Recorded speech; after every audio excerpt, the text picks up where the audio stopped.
तो सदगुरु श्री राम रहस्य साहब जी रचित ये पंच ग्रंथि है।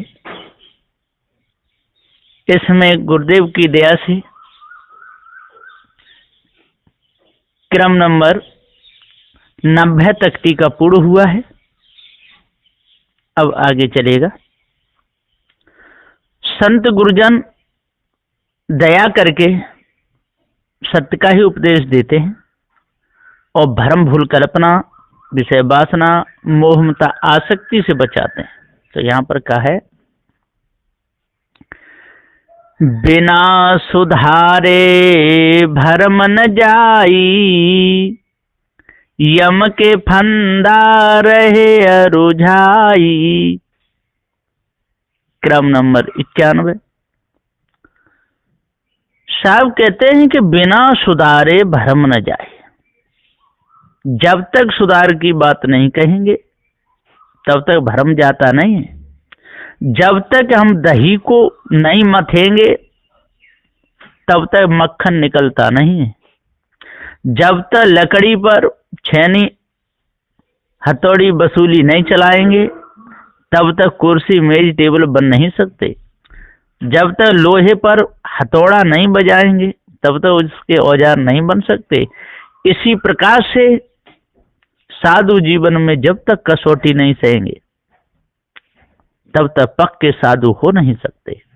तो बिना सुधारे भरम न जाई, यम के फंदा रहे अरुझाई। और यमों के फंदा, यम कहिए स्त्री, यम कहिए मायावी गुरुवा लोग, इनके फंदा में सारा संसार उलझा हुआ है। ये नहीं समझ लेना कि पुरुष के लिए स्त्री फंदा है, स्त्री के लिए भी पुरुष फंदा ही है, दोनों हैं। और दोष दृष्टि सदगुरुदेव सबसे ज्यादा पुरुष को कराए। तो सदगुरुदेव जी यहां पुकार के समझाते हुए कहते हैं, दीपक जलता रहता है और पतंगे उस पर जाकर के मरते रहते हैं, और दीपक बुझ जाए तो पतंगा जाएगा ही नहीं। इसी प्रकार से दीपक के समान यहां पर स्त्री को कहा गया है और पतंगे के समान पुरुष को। तो सदगुरुदेव जी पुकार के समझाते हुए कहते हैं कि हे भाई पतंगे हो, और अब जाकर के दीपक पे मत मरो। माने इनको समझा रहे हैं विषयी पुरुषों को, अब विषय वासनाओं में फंस करके और संसार मरो मत। 4 अवस्थाओं के कर्म और सट पशु धर्म इनको सुधारे बिना जीवों की भ्रांति तथा भव बंधन कभी छूटने का नहीं है। भ्रमवश मनुष्य गुरुवा लोगों के चक्कर में फंस करके और घर गृहस्थियों के चक्कर में फंस करके अपने पद से गिर जाता है। सूझ न परे दिनों दिन अंधा, पच पच मरे न छूटे गंधा। क्रम नंबर 92। सदगुरुदेव जी कहते हैं कि सूझ न परे दिनों दिन अंधा। सूझता नहीं है कि जी विषय वासना हमको खा जाएगी, अंधा हो जाता है, उसी में रचता पचता कमाता खाता विषय भोगता पूरा समय बीत जाता है। सूझ न परे दिनों दिन अंधा। ठीक इसी प्रकार से ईश ब्रह्म परमात्मा इनको सूझता नहीं, चित्त मन बुद्धि वाणी से परे बताते हैं, फिर भी अंधे होते चले जाते, दिनों दिन अंधा। पच पच मरे न छूटे गंधा। इस प्रकार से विषय वासना में पच पच के मरते रहते हैं। ठीक इसी प्रकार से मायावी गुरुवा लोगों की वाणी को सुन सुन करके और पच पच करके मरते रहते हैं, ढूंढते रहते हैं इस ब्रह्म परमात्मा को, लटकते रहते हैं उनटे, डोलते रहते हैं नंग रंग होकर के, 4 फल 4 मुक्तियों के प्रलोभन में खूब 4 वेद 6 7 18 प्राणों को पढ़ते रहते हैं, लेकिन मिलता कुछ भी नहीं, धोखे में पूरा समय चला जाता है। खाया पिया अघाय के सोवे पांव पसार, भोदू कछु जाने नहीं को हमको संसार। सदगुरुदेव जी कहते हैं, ये साखी 9 है और क्रम नंबर 93। खाया पिया अघाय के, खूब खा लेते हैं, कौ जलेबी रसगुल्ला बादाम छुआरे, कौ दही दूध खूब खाते मशक के, और बस हाय हाय में संसार के मोह में लगे रहते हैं, विषय भोगते रहते हैं। ठीक इसी प्रकार से खूब खाते पीते हैं गाय के, और बस उल्टे लटकते रहते हैं, कंदलाम में जाकर के बैठ जाते हैं, श्वासा को चढ़ाते उतारते रहते हैं। इसी में पूरा समय चला जाता है। सोवे पांव पसार, और पांव पसार के सो जाता है, खूब घर घर कमाते हैं। भौदू कुछ जाने नहीं, को हमको संसार। सदबुदे कहते हैं ये भौदू लोग कुछ भी नहीं जानते। ये भौदी तो है, मांस खा रहे हैं, शराब पी रहे हैं, अंडा खा रहे हैं, विषय भोग रहे हैं, उल्टे सीधे कर्म कर रहे हैं, दीन दुखियों को सता रहे हैं, उनकी खेती बाड़ी को अपने नाम जबरदस्ती करा लेते हैं धोखे में दे करके। तो भौदू कुछ जाने नहीं, को हमको संसार। और एक दिन जब काल का तमाचा लगता है, बस गिर जाते हैं, मिलता क्या, कुछ भी नहीं। तो संसार में ऐसी ही गति हो रही है। सदबुदे जी पुकार के समझाते हुए कहते हैं कि भाइयों, इन भौदू लोगों से बचो, इन मायावी गुरबा लोगों से बचो, इन पशु कर्म करने वालों से बचो, इन तंत्र मंत्र जादू टोना वालों से बचो, जो स्वयं अपना जीवन नरक बनाए हुए हैं और दूसरों के जीवन को भी नरक बना देते हैं। इनको न अपनी इज्जत का ख्याल और न दूसरे की इज्जत का ख्याल। धोखे में पूरा समय चला जाता है, भ्रांति में पूरा समय चला जाता है ना। वेद शास्त्र पुराण वाणियों को यथेष्ट पी गए, तो मन बुद्धि वाणी को ले करके अनिर्वाच निर्विकल्प हो गए। दसों दिशाओं में परिपूर्ण व्यापक एक अद्वैत ब्रह्म रूप को मान करके भूल गए।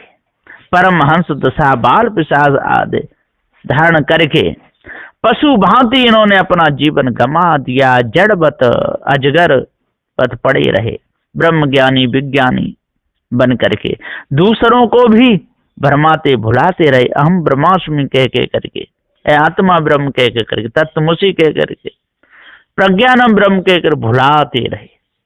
सदबुदे जी पुकार के समझाते हुए कहते हैं कि भाइयों, अपने आप को जानो, तभी बच सकते हो, और नहीं तो मिथ्या धोखे में जीवन चला जाएगा। चौपाई 8 खंड 8। छठे मोह माया पर चंडा, कुल परिवार को नाना दंडा। क्रम नंबर 94। सदबुदे जी कहते हैं कि छठे मोह माया प्रचंडा, छठवां नंबर में पशु धर्म जो है सो मोह ममता आसक्ति का होना है। काया के संबंध से माता पिता स्त्री पुत्राद का नाता और उनका मोह तथा गुरबा लोगों का मोह प्रमाद संसार में तीव्र वेग वान बलिष्ठ छूटने को अति कठिन हो रहा है। उसमें जाति बिरादरी ब्राह्मण क्षत्रिय कुल की तथा कुल सब मत पंथों की रीत रिवाज में लोग पड़े हैं। सो भाई बांधव सगे भाई स्त्री पुत्राद घर के परिवार तथा चेला चेली ये सब के सब धोखे में पड़े हुए परिवारों के संग से, उन लोगों के मोह से उनको पालन पोषण या परवर्षित करने के वास्ते नाना प्रकार से मेहनत मजदूरी नौकरी चाकरी कर करके उसी में अंधे बने रहते हैं।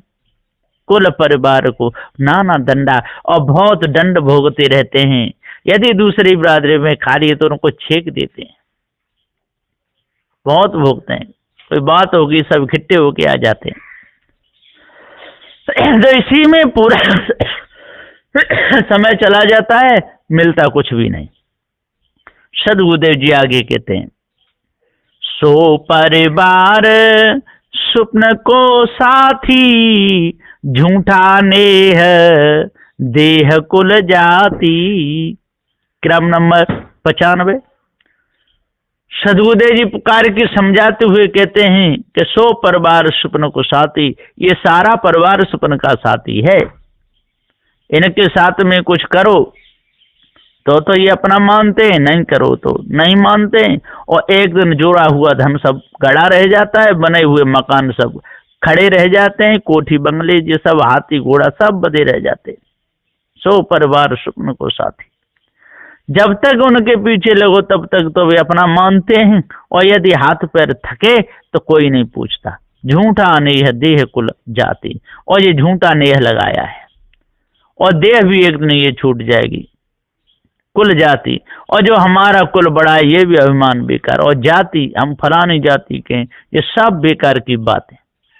जब तक हम इसमें अपने मन को लगाए रहेंगे, धोखे में जब तक डूबे रहेंगे, और तब तक हमारा मन शुद्ध होगा ही नहीं, धोखे में सारा समय चला जाएगा।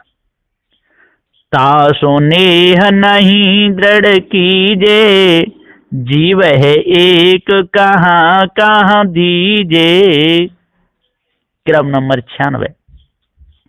सदगुरुदेव कहते तासो नेह नहीं दृढ़ कीजिए, हे भाइयों उसे नेह दृढ़ मत करो, उसे प्रीत मत करो। विषय भोगों में समय को मत निकालो, भरम भूल कल्पना में समय को मत निकालो, तंत्र मंत्र जादू टोना मत भूलो, मायावी गुरबा लोगों के चक्कर में मत फंसो। जीव है एक कहाँ कहाँ दीजिए, और एक शरीर में एक जीव का वासा है, कहाँ कहाँ इसको दोगे? विषय भोगों में दोगे कि भरम भूल कल्पना में दोगे? कि इन मायावी गुरबा लोगों के चक्कर में आकर देवी देवता तंत्र मंत्र जादू टोना में दोगे, कि काशी मथुरा हरिद्वार घूमने में दोगे, या इन पंडित पुजारियों के चक्कर में फंस करके अपने समय को निकालोगे? इसलिए जल्दी से इन मायावी गुरबा लोगों के फंदा से और स्त्रियों के फंदा से बचो, तभी पूर्ण शांति मिल सकती है। नहीं तो मिथ्या धोखे में सारा समय चला जाएगा, मिलेगा कुछ भी नहीं।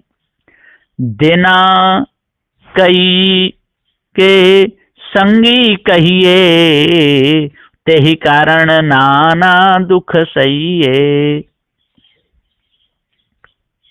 तो देना कई के संगी कहिए, देना कई के संगी कहिए, और तेहि कारण नाना दुख सहिए। अब कितने दिन के हैं ये संगी? कोई 10 दिन का, कोई 20 दिन का, कोई 30 दिन का, कोई 40, 50, 100, 1 साल, 2 साल, 10 साल, 100 साल, 120 साल, बस कितने दिन के रहेंगे? देना कई के संगी कई, तेहि कारण नाना दुख सहिए।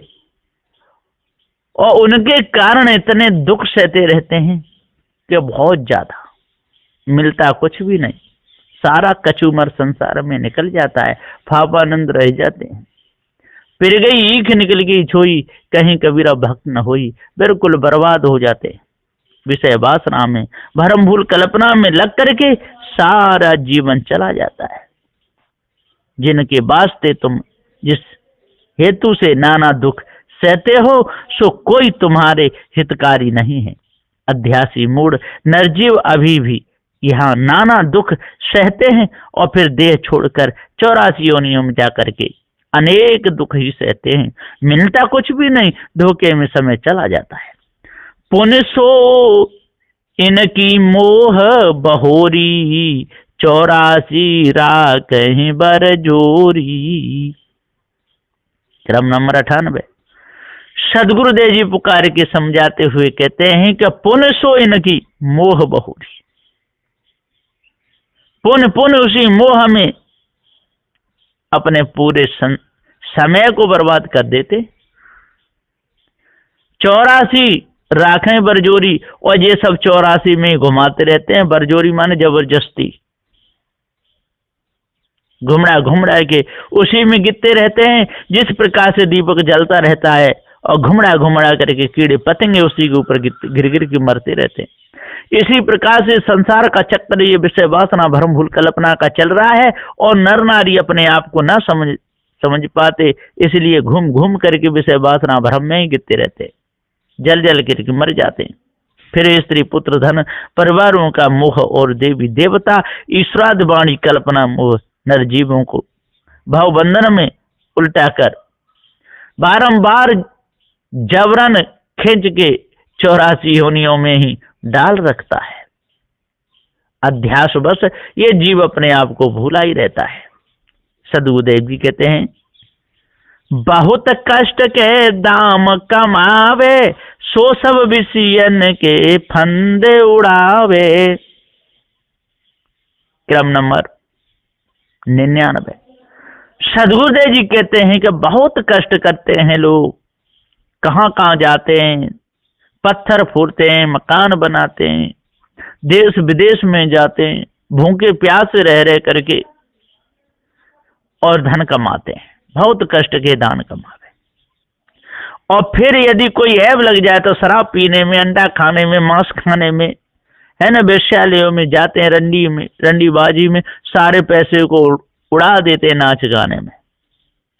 सो सब विष के फंद उड़ावे। क्या मिलता है? कुछ भी नहीं मिलता। इसलिए सदगुरुदेव जी कहते हैं, भैया अब अपने आप को जानो और भरम भूल कल्पना विषयों से बचो। कृपेण कनक बहु भांति जो गावे, सर्प होई निज जन्म गमावे। क्रम नंबर 100। सदगुरुदेव जी पुकार के समझाते हुए कहते हैं कि कंजूस, लोभी, लालची आदमी, ऐसे कृपण लोग संसार में बहुत तरह से व बहुत प्रकार से शारीरिक मानसिक कष्ट कलेश सहन करके भी कौड़ी कौड़ी जोड़कर सोना चांदी रुपए पैसे रत्नादि खर्चे बचा बचा करके पेट मार मार कर संग्रह करते करते हजारों लाखों करोड़ों अरबों खरबों धन संपत्ति जमा कर लेते हैं। उसे अपने और पराए अच्छे काम में तो लगाते ही नहीं है, दान पुण्य में भी खर्च नहीं करते, धोखे में खर्च करते। फिर सर्प होए निज जन्म कमावे, सांप होते हैं। और क्या करेंगे? जब धन को सही नहीं लगाएंगे, सत्संग नहीं करेंगे, साधु संतों में नहीं लगाएंगे, हित से नहीं लगाएंगे, रंडीबाजी में, शराब पीने में, जुआ खेलने में कमाएंगे, तो ऐसा ही होगा। ममता मोह सदा दुखकारी, पशु नहीं चीने कर्म विकारी। सदगुरुदेव जी कहते हैं, ये 101 नंबर की चौपाई है कि ममता मोह सदा दुखकारी। ये ममता है संसार की, जो मोह है ये बहुत दुखदाई है। जिससे मोह लग गया समझ को वो मर गया। और लोभ में यदि चित गया तब भी मर गया, काम में चित गया मर गया, क्रोधी बन के मरा मर गया। तो ममता मोह सदा दुखकारी, पशु न चीने कर्म विकारी। और ये पशु कोई विकारी कर्म चीनते नहीं है। ये तो मांस खाना बड़ा शुभ मानते हैं, अंडा खाना शुभ मानते हैं, विषय भोगना शुभ मानते हैं, किसी को मारना काटना शुभ मानते हैं, किसी की धन संपत्ति को लूट करके अपना कब्जा करना ये शुभ मानते हैं। इसलिए ये पशु पशु हैं, है ना। तो सदगुरुदेव जी पुकार के समझाते हुए स्त्री पशु, है ना, नर पशु, स्त्री पशु, सुर पशु, वेद पशु, शास्त्र पशु, पुराण पशु, ये सठ पक्षपाती पशु स्वभावधारी पारकहीन लोग हैं, ये झूठे हैं। सो सब पशुबत कर्म सुधारे, कसर खोट सब ही खोए डारे। सदगुरुदेव कहते हैं ये पशुबत सारे कर्मों को सुधारना चाहिए, पशु कर्मों को सबको त्यागना चाहिए। और जब तक हम पशु कर्मों को नहीं त्यागेंगे और तब तक नहीं में छा जन भोजन मैथुन भय निद्रा मोह काम क्रोध लोभ इत्यादि सब में भूल करके अपने समय को गंवा डालेंगे। हृदय साच साच मुख भाखे, कपट खोट एक नहीं राखे। क्रम नंबर 103। सदगुरुदेव जी कहते हैं कि हृदय की खोट को बिल्कुल दूर करे और सांच सांच ही मुख से भाके, कपट खोट को बिल्कुल अपने अंदर से दूर कर दे। और जब तक कपट को दूर नहीं करेगा और तब तक मिथ्या धोखे में ही उसका समय चला जाएगा। जैसी कहे करे जो तैसी राग द्वेष निर्वारे, और तामे घटे बड़े रतियों ने यही विद्या आप समारे। बीजक साखी 275 257, ये 257 है। तो सदगुरुदेव जी पुकार के समझाते हुए कहते हैं कि जब तक हम अपने आप को नहीं जानेंगे तब तक भ्रम में ही भूले रहेंगे। सत्य को हृदय में रखकर मुख से भी सदा सत्य ही बोले और कपट खोट आदि विकार अपने में एक भी नहीं रखे, ऐसा सुधार करे।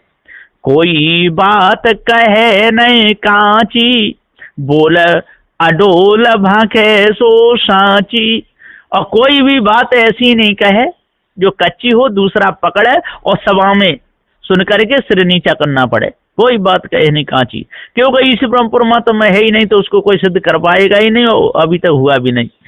बोल अडोल भागे सुसाची, और ऐसा बोल बोले जो अडोल हो और भागे सुसाची, मुख से कहे सत्य कहे ये चेतन जीव वज्र अमरखंड, ऊपर कोई इस ब्रह्म परमात्मा नहीं है। भव बंधन जाते होए रूड़ा, ऐसी बात कहे सो मूड़ा। क्रम नंबर 105। सदगुरुदेव जी कहते हैं भावबंधन जासे होए रूड़ा, जिससे भावबंधन बढ़ता हो, जिससे विकार बढ़ता हो, जिससे विषय बढ़ता हो, जिससे क्रोध बढ़ता हो, ऐसी बात कहे सो मूड़ा। और ऐसी बात कहता है वो मूढ़ है, वो हष्टी है, वो सटी है, पक्षपाती है, कामी है, क्रोधी है ना। उसके साथ से कभी किसी का न काम बनेगा न बन सकता है। इसलिए ऐसे कामी क्रोधी मूढ़ लोगों से सदा दूर रहना चाहिए। जेहि बेदकार जीव को होई, निर्णय बाके उचारे सोई। क्रम नंबर 106। सदगुरुदेव जी पुकार के कहते हैं कि नर जीवों के कल्याण का कार्य जिस तरह से भी सिद्ध होवे वैसा ही सत्पुरुषार्थ करना चाहिए। पार की संतों का सत्संग करके गुरुमुख न्याय निर्णय की ही वाणी कहना, सुनाना, सोई ग्रहण करना और सत्य वचन ही उच्चारण करना चाहिए। उसी से नर जीवों का हित सुधार होकर कल्याण होगा, ऐसा जानना चाहिए। इस बारे में परपुष्ट करके करने के लिए पंच ग्रंथकर्ता ने यहाँ बीजक का प्रमाण दिया है, सो सुनिए। मूल बीजक साखी नंबर 334। सांच बराबर तप नहीं, झूठ बराबर पाप, जाके हृदय सांच है, ताके हृदय आप। सदगुरुदेव ने देखो कितना सुंदर यहाँ पर निर्णय दिया है कि सांच के बराबर कोई तप भी नहीं है और झूठ के बराबर कोई पाप भी नहीं है। इसलिए भाइयों, तंत्र मंत्र जादू टोना में फंस करके और झूठ मत बोलो, सत्य बोलो। सत्य अविनाशी चेतन जीव है, ये चारों तत्व हैं, ये सत्य अनादि है, इनमें जीव नहीं है और जीव सत्य है, इसमें ज्ञान गुण है, ये बात बिल्कुल सही है। और झूठ बराबर पाप, यदि झूठ बोलोगे और इनमें जीव बताओगे, जैसे करता किसी को बता करके उसी के भजन पूजा में लगोगे और लगाओगे, जाके हृदय सांच है, जिसके हृदय में सत्य है और जो सत्य उपदेश देता है, ताकि हृदय आप, उसे अपने आप का पूरा ज्ञान है। वो कभी भी धोखे में न किसी को फंसाएगा और न स्वयं फंसेगा। इसलिए सत्य ही बोलो। उसी बारे में प्रमाण के लिए और भी बीजक की साखी ग्रंथकर्ता ने यहाँ लिखी है, सो सुनिए। मूल बीजक साखी नंबर 276। बोल तो अमोल है जो कोई बोले जान, ये तराजू तौल के तब मुख बाहर आन। क्रम नंबर 108। सदगुरुदेव जी कहते हैं बोल तो अमोल है, इसलिए ऐसे बोलों को बोलना चाहिए कोई पकड़ नहीं पावे, कोई चुप नहीं कर पावे, सभा में नीचा सिर नहीं कर पावे, है ना, और अपने वचनों से हमारी बात को न दबा पावे। ऐसे वचन बोलना चाहिए। यदि आपने ईश्वर के वचन बोले, देवी देवताओं के वचन बोले और निर्णय से वो कट गए तो सिर नीचे होता है। तो बोल तो बोले, जो कोई बोले जान। इसलिए बोलना जानना चाहिए और जो बोलना जानता है पार की सद्गुरु की शरण में लगता है तो उसका मन निर्मल रहता है। ये तराजू तौल के और पहले ये में खूब तौल करके, विचार करके, सोच करके, समझ करके और तब मुख से वचन कहना चाहिए। और जब तक हम ऐसे वचन धोखे कहते रहेंगे तब तक हमको कुछ भी नहीं मिलेगा। शब्द समारे बोलिए, शब्द के हाथ न पाऊं, एक शब्द औषधि करे, एक शब्द करे घाव। क्रम नंबर 109। सदगुरुदेव कहते शब्द समार के बोलिए, शब्द को समार के बोलो, बढ़िया बोलो, शब्द समार के बोलिए। शब्द के हाथ न पाओ, शब्द के कोई हाथ पैर थोड़े ही है। कुछ भी बोल दोगे लोग मान लेंगे, जीवन बिगड़ जाएगा, आपका बिगड़ जाएगा। एक शब्द औसत करे, एक शब्द औसत करेगा। क्योंकि सत्य न्यायालय का जो शब्द है, अपने आप को जानने का जो शब्द है, तो औषध है, उसका पुण्य बनेगा, जिंदों की पूजा करेगा, जिंदों की आरती करेगा। एक शब्द करे घाव। यदि आपने कह दिया कि जो ईश्वर परमात्मा है उसको मानते रहो और देवी देवताओं की पूजा करते रहो, पत्थरों को पूजते रहो, तो वो घाव हो गया। इसलिए ऐसे शब्द किसी से बोलो मती। मधुर वचन है औषधि, कटुक वचन है तीर, श्रवण द्वार हो संचरे साल है सकल शरीर। सदगुरुदेव जी पुकार के समझाते हुए कहते हैं चौपाई भाग 9 में, दूसर शील विचार को अंगा, सब अस्तूल अंग होए भंगा। सदगुरुदेव जी कहते हैं 110 चौपाई में कि भाइयों, अब यहाँ पर आप शील के बारे में सुनो। जो शील की बात है, विचार का ही दूसरा नाम या दूसरा अंग यहाँ शील है, और निरंकारी होना यही शील का मुख्य लक्षण है। और शील तथा गुरु भक्ति को धारण करने से स्थूल देह से होने वाले सब कुकर्मों के व्यवहार से आप बच जाओगे, समूल नाश हो जाते हैं, सारे कर्म मिट जाते हैं शील का पालन करने से। तो सत्कर्म, सद्व्रति, नम्रता, कोमलता आने पर जानो कि शील का धारण हो गया, और तब स्थूल देह के मन के विकार सब नाश होंगे। बस यहीं पर मैं अपनी वाणी को विराम देता हूँ। बोलिए श्री सद्गुरुदेव की।